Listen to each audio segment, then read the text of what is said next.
Hello everyone, I'm Deb Harris and I teach flute at Concordia College. I'm in my office right now and I also play principal flute with the Fargo-Moorhead Symphony, and I've played flute for many, many years. So I'd like to talk to you about the flute today. Here it is here, and I'm going to show you the whole flute family. But before I do that, I'd like to tell you a little bit of the history of the flute. The flute is one of the oldest instruments that we have. It goes way back, many, many centuries, and it's used in many different cultures also. Let me show you how the flute first started. This is an example of an original flute. It's made of bamboo. You can see that, and there's the holes that are cut out. So the flute is really a very simple instrument. It was just made out of a tube that's closed at one end, and then it has holes for the fingers. One of the earliest flutes that we have for traditional music is called the one-keyed flute. And the reason it's called one-keyed because it only has one key, and it's made out of wood. And this flute would have been around the time of George Washington. And maybe some of you wonder why the flute is called a woodwind instrument. This is why, because it first started out being made of wood. And I have a little piece to play for you by a very famous composer of the time in the 1700s named Quantz. So here is the Baroque flute, or the one-keyed flute.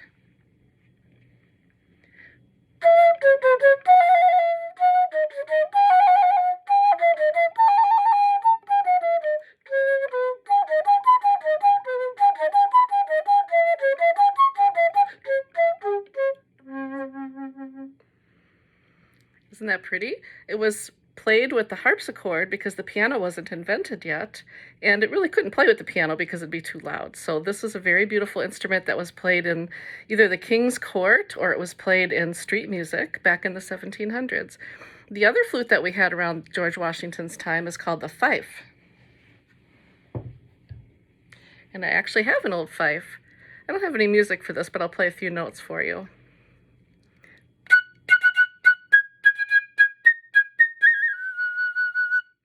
So that would have been used for fife and drum marching in the wars.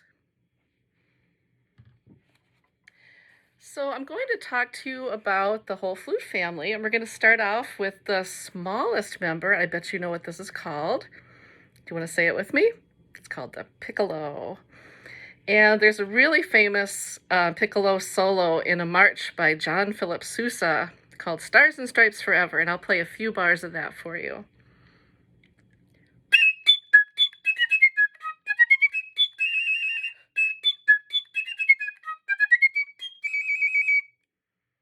Isn't that fun? It's really high. It's a very high instrument, and you can play very quickly because the fingers are close together.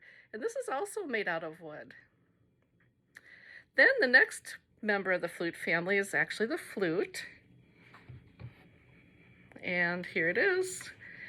And in these days, the flute is made out of metal. It changed from wood to metal in the middle 1800s. And now we have a lot of keys, and we can play louder, and we can play with an orchestra better. So the flute is very versatile. We can play beautiful low notes. We can play high notes. Many times composers use the flute to sound like a bird.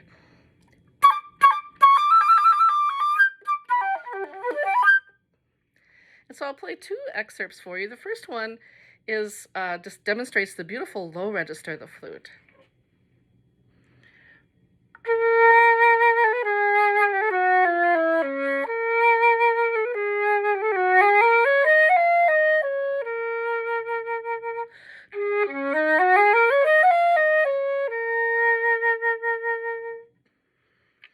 And the next excerpt I'll play shows you how the flute can play high and fast.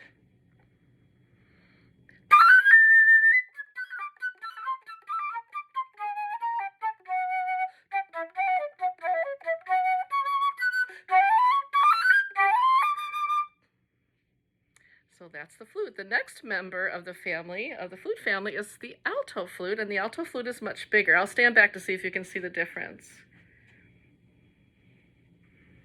So the alto flute is much longer, and it's also thicker than the flute. And many times the alto flute is used in special music, like jazz, or sometimes it's played in movie music. So I have a piece here, you probably know what this is, and I'll play a little bit of a Disney tune for you.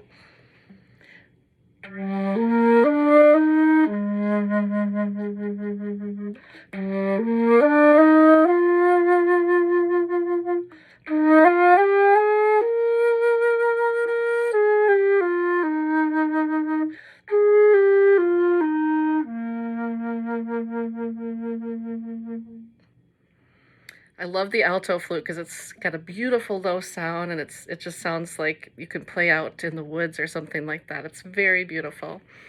The next member of the family, and we're going from high to low, is the bass flute. And I'll show you this with the alto. So the bass flute is even longer than the alto, and it's more wide around. And the bass is so long that it has to have a curved head joint. You could never reach it if you had to play it straight. So here's the bass flute, and it's very low.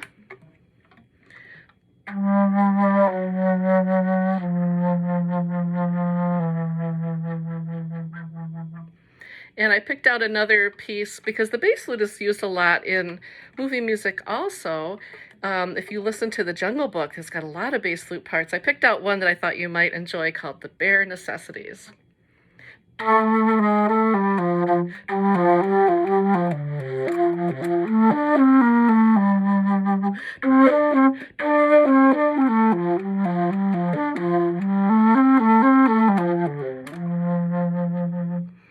That's the bass flute. So that's about it, but wait, there is one more that I have anyway, and I'm gonna have to turn the camera to show you. And this is a really fun flute. This is called the Contrabass flute. Look at this. It's so big, I have to stand up to play it.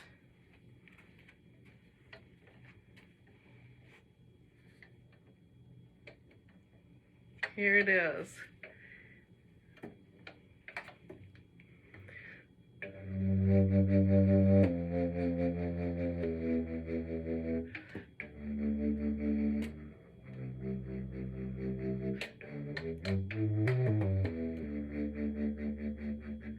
It's super funny and super low.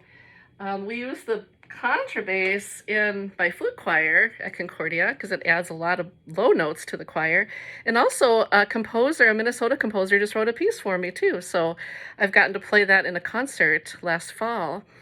So I hope you enjoyed seeing all the flutes in the flute family, and listen for flutes when you hear music on the radio, or when you go to concerts you can watch for the flute and the piccolo, and especially listen for the bass flute and the alto flute when you go to the movies. Okay, thank you, bye-bye.